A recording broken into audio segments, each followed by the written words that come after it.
किसान साथियों राम राम। आशा करता हूँ आप सब ठीक ठाक।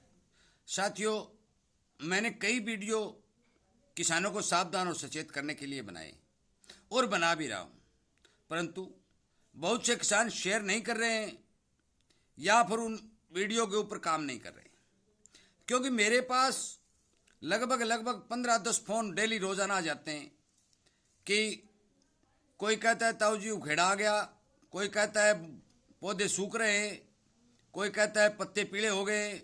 साथियों, मैं आपको हर बार ये बात बता रहा हूँ और आपको सावधान और सचेत कर भी रहा हूँ और इसका इलाज भी बता रहा हूँ। फिर आप यदि इस पर काम नहीं करेंगे तो मेरे पास फोन करने से तो इस बीमारी का इलाज नहीं होगा। साथियों, मैं हर किसान को इस बात के लिए ये बता देना चाहता हूँ कि आपको पौधे की जड़ के ऊपर काम करना पड़ेगा और किस तरह से काम करना पड़ेगा ये पूरी तरह से हर वीडियो जो भी मैं बनाता हूँ उसमें समझाता भी हूँ। और इसीलिए आपसे विनय निवेदन करता हूँ कि इस तरह की जानकारी आपको मिलती रहे। इस बात के यदि इच्छुक हैं तो आप इस चैनल के साथ जुड़ जाइए ताकि आपको समय पर इस बात का पता चल सके कि हमें अब क्या करना चाहिए। और शेयर करने की अपील मैं इसलिए कर रहा हूँ कि हर किसान तक ये बात पहुँच जाए ताकि वो अपने खेत में काम कर सके और उससे नुकसान न हो। साथियों, मैं आप सभी से विनय निवेदन करता हूं कि आप पौधे के ऊपरी हिस्से में लगने वाले रोगों की जिस तरह से रखवाली कर रहे हैं, जिस तरह से देख रेख करके पौधे को बचा रहे हैं, उसी तरह से जड़ को भी सुरक्षित रखना आपकी जिम्मेदारी बनता है। और क्यों बनता है कि मैं बार बार ये कह रहा हूं कि हिंदुस्तान का कोई एक आधा कोना ही ऐसा बचा है कि जिस जमीन के अंदर हानिकारक फंगस जमीन में न हो और पौधे की जड़ों को नुकसान न पहुंचाती हो। साथियों, पौधे के पत्ते पीले होकर गिर जाना, जड़ का काली होना, अचानक पौधा सूख जाना, ये सभी के सभी लक्षण जो हैं ये फंगस के हैं, जो हानिकारक फंगस हमारे खेत में खड़े पौधों की जड़ों को खा रही है। साथियों, मैं आपसे विनय निवेदन करता हूं कि जो बातें मैं बता रहा हूं गौर करके सुने, इनका इलाज भी करें ताकि आपकी फसल ठीक ठाक बच सके। साथियों, हानिकारक फंगस का पूर्ण रूप से कंट्रोल करने के लिए मैं बार बार ये बात कर रहा हूं कि आपको ट्राइकोडर्मा जो मित्र फंगस है उसकी संख्या आपके खेत में बढ़ानी ही पड़ेगी, तभी इसका स्थायी इलाज होगा। परंतु फिर भी फसल को बचाने के लिए आप किसी भी तरह के फंगिसाइड को जमीन में चला सकते हैं, जो पानी के साथ दिया जाना चाहिए, या फिर उसका छिंटा लगा करके ऊपर यदि बरसात आदि हो जाए तो उसमें वो काम आ जाएगा। परंतु बहुत सी फसलों के लिए अब पानी की व्यवस्था नहीं हो सकती।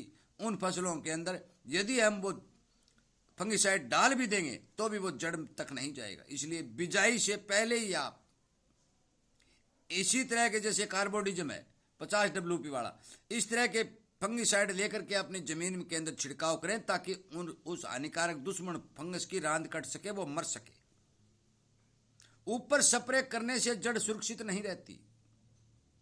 साथ साथ मैं बार बार आपको यह कह रहा हूं कि आप यदि नीम की खड़ी का, अरंडी की खड़ी का, सरसों की खड़ी का या किलो 2 किलो प्रति एकड़ फिटकड़ी का भी प्रयोग करेंगे तो आपके खेत के हानिकारक फंगस काबू में रहेगी, कंट्रोल रहेगी। क्योंकि ये सभी जो चीजें मैं देसी बता रहा हूं ये हानिकारक फंगस को मारती हैं। साथियों, यदि आप जमीन के अंदर जो पौधे की जड़ होती है उस जड़ को सुरक्षित नहीं रख सकेंगे तो आपका खेत सुरक्षित नहीं होगा।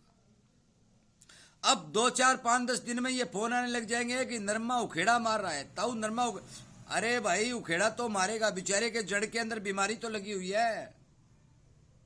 उस बीमारी को काबू करने के लिए, उसको मारने के लिए तो आपने कोई दवा डाली ही नहीं। आप तो ऊपर से तेला मार रहे हैं, चेपा मार रहे हैं, गुलाबी सुंडी मार रहे हैं, सफेद मच्छर मार रहे हैं, ऊपर से मार रहे हैं। साथियों, मैंने हर 2-3 वीडियो पहले भी बनाए कि जिस मकान की नींव कमजोर होगी उसे गिरते समय नहीं लगेगा। और पूर्ण रूप से मैंने नरमा ग्वार के बारे में हर बार समझाया भी है कि आप इस पर काम करिए। जड़ को बचाने के लिए, जड़ के अंदर जो लगने वाली हानिकारक फंगस को मारने के लिए दवाओं का इस्तेमाल कीजिए। और इसका स्थायी इलाज तो सिर्फ जैविक ही है, ये भी आप नोट कर लें।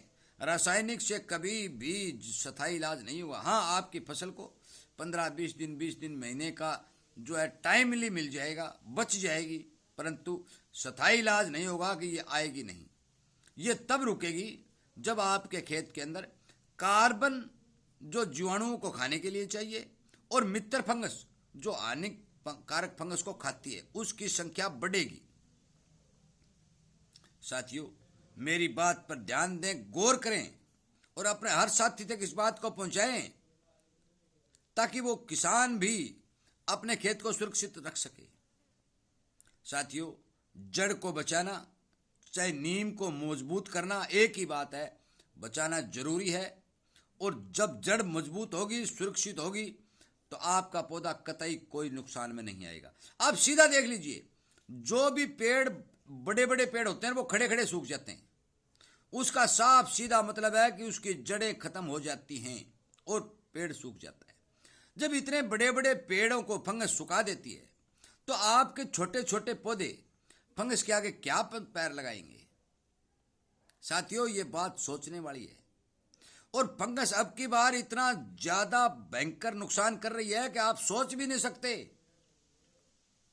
बहुत बड़े एरिया के अंदर जो है फंगस ने अपने पैर पसार लिए। और ये भी मैं बता दूं, कोई आदमी नहीं वो कहेगा कि पानी लगा दो भी फंगस मर जाएगी। नहीं, जितनी ज्यादा नमी होगी उतनी ज्यादा ग्रो करेगी, सूखा होगा कम चलेगी।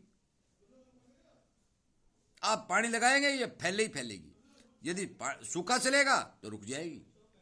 ये भी है, ये कॉलोनियों में होती है, घेरे में चलेगी, ये नहीं है एक साइड चलेगी। नहीं, यदि खेत के एकड़ के बीच से 4 पौधे खराब हो गए तो देखते देखते ये घेरा बना लेगी और पूरे खेत को अपने आगोश में ले लेगी और आपको नुकसान पहुंचाएगी। साथियों, मेरी बात को ज़्यादा से ज़्यादा शेयर करके हर किसान तक पहुंचाएं और इसी तरह की जानकारी आपको मिलती रहे। इस बात के आप इच्छुक हैं तो इस चैनल के साथ जुड़ करके सामने वाले घंटे का बटन दबा करके समय पर वीडियो प्राप्त करें, क्योंकि समय निकल जाने के बाद यदि कोई वीडियो हमें मिलता भी है तो उसका कोई फायदा नहीं होता। इसलिए स्थायी इलाज के लिए ट्राइकोडर्मा मल्टीप्लाई करने की विधि मैंने बता भी रखी है वीडियो में, और किसी भी विशेषज्ञ से पूछ लीजिए। राजस्थान के कृषि अधिकारियों को पता है, हरियाणा के कृषि अधिकारियों को पता है, और सरकार फ्री भी दे रही है। नया बना हुआ ट्राइकोडर्मा इस्तेमाल करके अपने खेत के अंदर फंगस का स्थायी इलाज करें। नीम की खड़ी, अरंडी की खड़ी, सरसों की खड़ी, थोड़ी बहुत फिटकड़ी आदि का प्रयोग करके अपने खेत के अंदर फंगस को कंट्रोल करने की कोशिश करें। और फौरन पौधे को बचाने के लिए कार्बोडिजम 50W जैसे अच्छे फंगीसाइड को पानी के साथ चलाकर उससे अपनी फसल को बचाने की कोशिश करें। साथियों, इन सभी बातों का यदि ध्यान रखेंगे और यदि लगातार आप बार बार करते रहेंगे तो आपका खेत फंगस से सुरक्षित हो जाएगा। दोबारा फंगस ग्रो करने में काफ़ी समय लग जाता है, यदि आप धीरे धीरे करते रहेंगे तो आपके खेत से फंगस खत्म हो जाएगी। साथियों, वीडियो सुनने के लिए, लाइक करने के लिए, शेयर करने और किसान के बात सुनने और किसान पर विश्वास करने के लिए मैं आपका बहुत बहुत धन्यवाद करता हूँ।